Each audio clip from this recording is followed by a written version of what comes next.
నమస్తే, welcome to Telugu రాజ్యం. ఏపీలో ముఖ్యంగా కల్తీ లిక్కర్ స్కామ్ జరిగిందని చెప్పేసి కూడా ఆరోపణలు వినిపిస్తున్న తరుణంలో మాజీ మంత్రి జోగి రమేష్ గారిని అయితే ఇవాళ అరెస్ట్ చేశారు. ఎందుకు అరెస్ట్ చేశారు ఏంటి అనేది సీనియర్ జర్నలిస్ట్ దుర్గా కుమార్ గారు ఫోన్ లైన్లో ఉన్నారు. వారితో మాట్లాడే ప్రయత్నం చేద్దాం. సార్ నమస్కారం. సార్ నమస్కారం నందు గారు, మన వీక్షకులకి, తెలుగు రాజ్యం వీక్షకులకు కూడా నమస్కారం. ఓకే, ఏంటి సార్, జోగి రమేష్ గారు, మాజీ మంత్రి జోగి రమేష్ గారు కల్తీ లిక్కర్ స్కామ్ ఆరోపణలు ఎదుర్కొన్నారు. ఆయనని ఎక్సైజ్ శాఖ అధికారులు అరెస్ట్ చేశారు. అసలు ఏం జరుగుతా ఉంది, ఎందుకు అరెస్ట్ చేశారు, ఏంటి సార్? అనేది వైఎస్ఆర్సీపీ నాయకులు ప్రభుత్వం దిగిపోయిన తర్వాత కూడా ఏ ప్రభుత్వం కూడా మనకూడదు, మేము మాత్రమే పరిపాలించాలి, ఈ ప్రభుత్వాలని ఏ విధంగానైనా అస్థిరత్వం పాలు చేసి ప్రజల్లో అప్రతిష్ట పాలు చేయాలనే ప్రయత్నం దొరికిపోయాడు, అడ్డంగా దొరికాడు. ఏ గతంలో ప్రభుత్వంలో మంత్రిగా చేసిన వ్యక్తులు ఎవరైనా కూడా బాధ్యత వ్యవహరించాలి, కానీ ఇలాంటి కుట్ర బుద్ధితో మేము కల్తీ సారా తయారు చేసి ఆ అప్రదిష్టని ప్రభుత్వానికి తీసుకొచ్చి దాని ద్వారా రాజకీయ లబ్ధి పొందుదామని చేసిన ప్రయత్నం వికటించింది. ఆ కేసు నమోదైనప్పుడు ఎవరూ స్పందించినంతగా ఎక్కువ స్పందించిన వ్యక్తి జోగి రమేష్. ఎందుకంటే ఈ స్కెచ్ ప్రభుత్వాన్ని ఏ విధంగా కూడా మనం అస్థిరపరచలేని స్థితిలోకి కూటమి ప్రభుత్వం వెళ్తుంది, ప్రజలకు ఇచ్చిన వాగ్దానాలు నెరవేరుస్తుంది, సుపరిపాలన అందిస్తుంది, అన్ని వర్గాల ప్రజలు హ్యాపీగా ఉన్నారు. మనం చేసినటువంటి తప్పిదాలన్నీ కూడా బయటకు వచ్చి అదే మద్యం కుంభకోణంలో అనేక మంది అరెస్ట్ అవటం, ఆ కుంభకోణం ఆస్తులను కూడా ప్రభుత్వం కోర్టులు జప్తు చేయమని ఆదేశాలు ఇవ్వటం, ఇవన్నీ కూడా రుజువులు కూడా బయటకు వచ్చేసి ఆ వీళ్ళు సంపాదించిన ఆస్తులు అన్ని కూడా ఈ అతను దాన్ని తప్పుదోవ పట్టించడం కోసం ఈ న్యాయస్థానాల్లో దర్యాప్తు సంస్థల ద్వారా తేలాల్సిన అంశాలు, కానీ దేవాలయ న్యాయస్థానాలు ఎందుకు, న్యాయ వ్యవస్థ ఎందుకండి ఆ విధంగా తను దీన్ని తప్పుదోవ పట్టించి ప్రజల ముందు తను ఏదో నిర్దోషాన్ని అనిపించుకోవడానికి ప్రయత్నించాడు. ఎవరైనా కూడా గుమ్మడికాయ దొంగ ఎవడంటే కేసీఆర్ భుజాలు తడుముకుంటాడు. అట్లాగే జోగి రమేష్ ఆ విధమైనటువంటి ప్రవర్తన చేయటం ద్వారా ప్రజలందరికీ ముందుగానే అర్థమైపోయింది ఇతని పాత్ర ఉంది అని. ఎక్కడో తంబలపల్లి ములకల చెరువులోనూ తయారవుతున్న మూలాలు ఇబ్రహీంపట్నం, ఈయన అడ్డా ఎవరికి, జోగి రమేష్ కి. నన్ను అరెస్ట్ చేయడం కోసం అరెస్ట్ చేస్తే ఏదో జరిగిపోతాయని కులాలని, మతాలని, ప్రాంతాలని, వేరే కులాలకు సంబంధించిన వాళ్ళ మద్దతు సంపాదించడానికి రకరకాల పేర్ల మోహన్ రంగ అంటే తను తెలుసు, తను మీద సాక్ష్యాధారాలు స్పష్టంగా ఉన్నాయి, ఈ కేసులో నేను అరెస్ట్ అవుతాను. ఇట్లాంటి ప్రయత్నాలన్నీ కూడా వికటించి వాళ్ళ అరెస్ట్ చేయడానికి వెళ్తే కూడా పెద్ద నిజంగా తను ఒక మంత్రిగా పనిచేసిన వ్యక్తి ఎక్స్ పోలీసుల నుండి ఏ పోలీసులు అయినా బయటకు వచ్చి సహకరించాలి, కానీ ఇంట్లో దూరి తలుపేసేసుకుని తలుపులు పగలగొట్టి నన్ను అరెస్ట్ చేశారని చేయటానికి అంటే ఆ సాక్షి మీడియా రావాలి, సాక్షి పత్రికలు రావాలి, ఫోటోలు తీయాలి, వీడియోలు తీయాలి.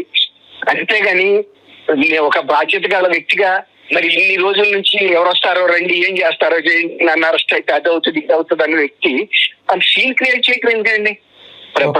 అధికారులకు సహకరించాలి. ఇప్పుడు నంద్యాలలో చంద్రబాబు నాయుడు గారిని అరెస్ట్ చేయటం అనుకున్నప్పుడు ఆయన బహిరంగంగా రఘురామ్ రెడ్డి డిఐజీతో మాట్లాడాడు కదా, బస్సులోంచి బయటకు వచ్చి. Z+ కేటగిరీ ఉన్న వ్యక్తి ఆయన. మరి ఆ టైంలో అసలు Z+ కేటగిరీ ఉన్న వ్యక్తిని చేయకూడదు. అందులోనూ ఒక IPS ఆఫీసర్.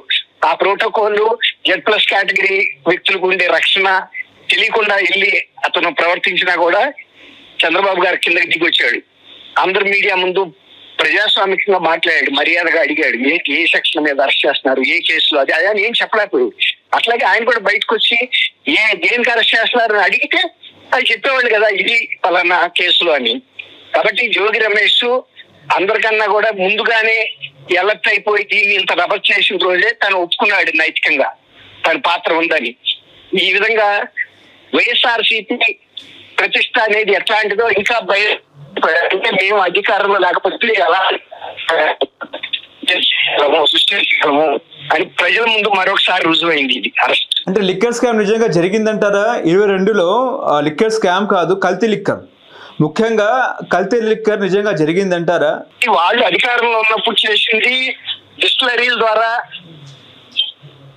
చేసిన వ్యాపారం, అక్రమ వ్యాపారం, నాసిరకం కల్తీని వీళ్ళ స్వార్థం కోసం వాడుకున్నారు. ఆ డబ్బు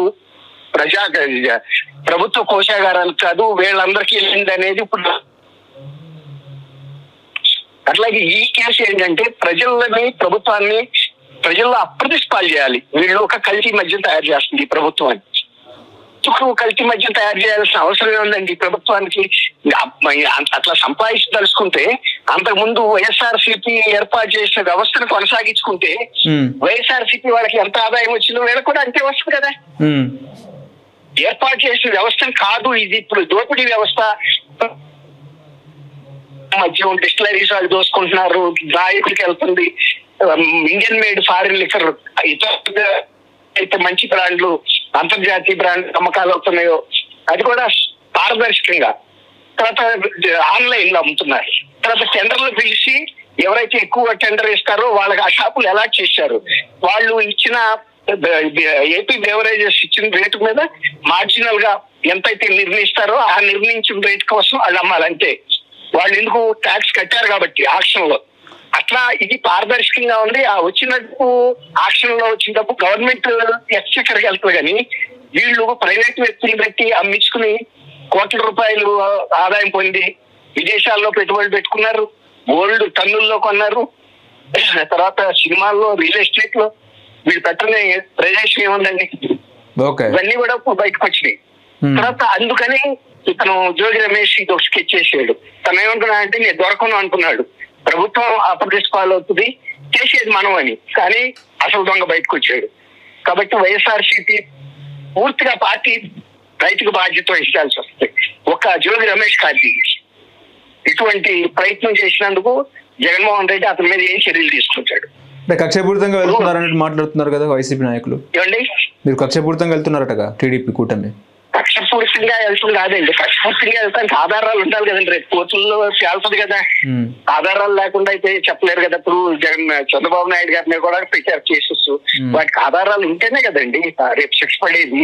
లేకపోతే మీరు ఏ ఆధారాలు లేకుండా ఎలా ఇలాంటి కేసులు పట్టుకొచ్చారని జడ్జెస్ అడగరండి. న్యాయస్థానాలు సమీక్షకు నిలబడాలి. అది కాబట్టి జోగి రమేష్ ఎప్పుడైతే అతిగా స్పందించాడో ఆ రోజే ఆంధ్రప్రదేశ్ ప్రజలకు అర్థమైపోయింది ఈ వైఎస్ఆర్సీపీ కుట్ర అని. అదే రుజువైంది ఇప్పుడు, అవుతుంది కూడా ఇంకా. ఓకే, అది. Thank you sir. Hello, Telugu రాజ్యం ఛానల్ చూస్తున్నారా?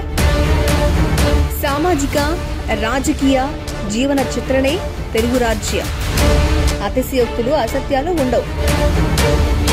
రాజకీయ కోణం కాదు, ప్రజా కోణమే కొలబద్ద. తెలుగు రాజ్యం వీక్షణ మీ ఉత్తమ అభిరుచికి నిదర్శనం.